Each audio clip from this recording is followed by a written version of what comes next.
Practice 1. You will hear a lecture about the situation of wild animals, especially wild boar.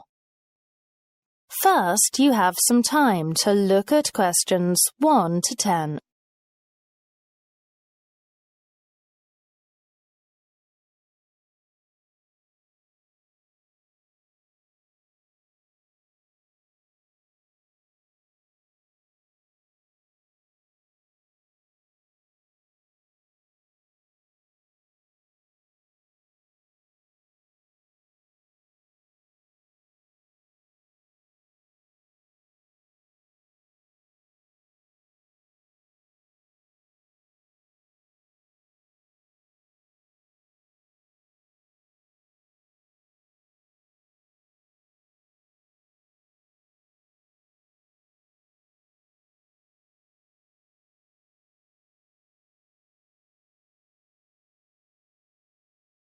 Now listen carefully and answer questions 1 to 10.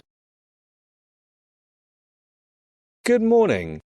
My name's Jim Robinson, and today we're going to look at the control of wild animals, specifically wild boar.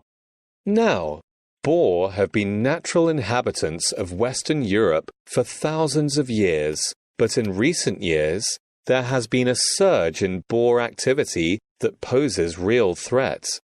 Boars are not currently on the protected animals list, which is perhaps why there has been a spike in their breeding activity. Boars are an indigenous species and are particularly plentiful in rural France and the Bavarian uplands of Germany.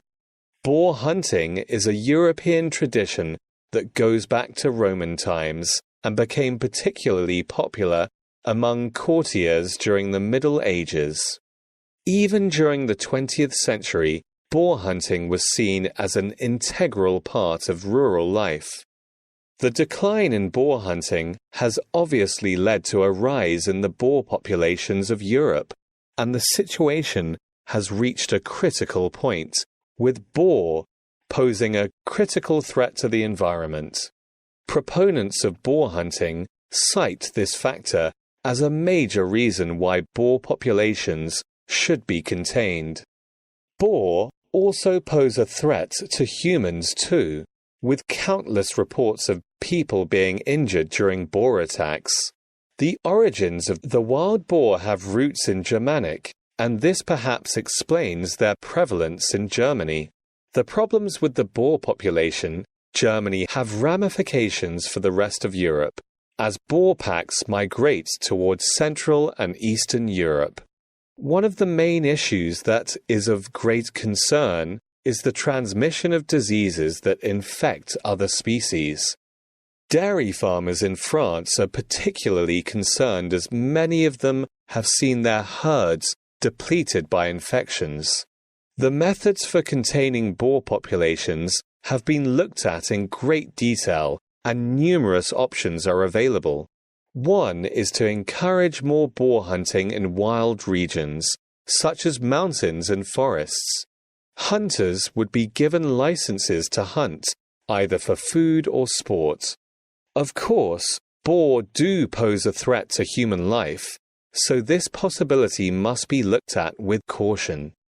One method that must be ruled out is poison, as legislation has been introduced prohibiting this.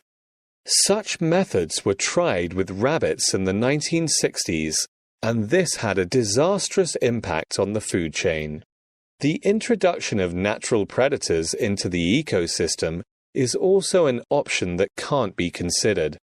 The only known predators of boar in the world are wild cats, like lions and tigers. Obviously, there's no way such animals can be allowed to roam the mountains and forests of Europe. Given the threat that boars pose to humans, it is imperative that forest-dwelling boar are kept well away from people in cities. This is absolutely essential, as human safety must be the main priority of policymakers. By the 11th century, boars in several European countries were becoming increasingly rare in Great Britain. King Charles attempted to reintroduce boars in the New Forest area of the country, yet the entire population was almost wiped out during the battles of the English Civil War, when roaming soldiers hunted them for food. During the 1980s, wild boar rearing was encouraged and boar populations began to rise again. By the 1990s, there was a huge rise in the number of boar across England, due in large part to the species no longer forced to live in captivity. Many boar have broken free from farms across England and are breeding at a rapid rate.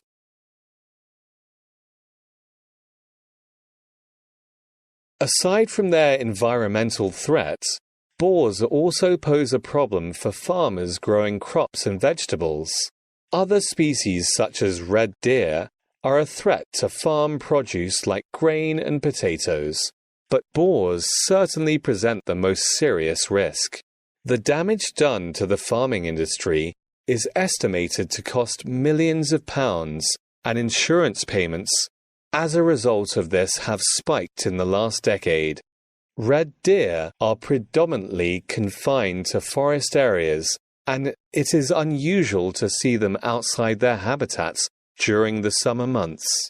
However, as the weather gets colder, they can be seen looking for food around local villages and fields.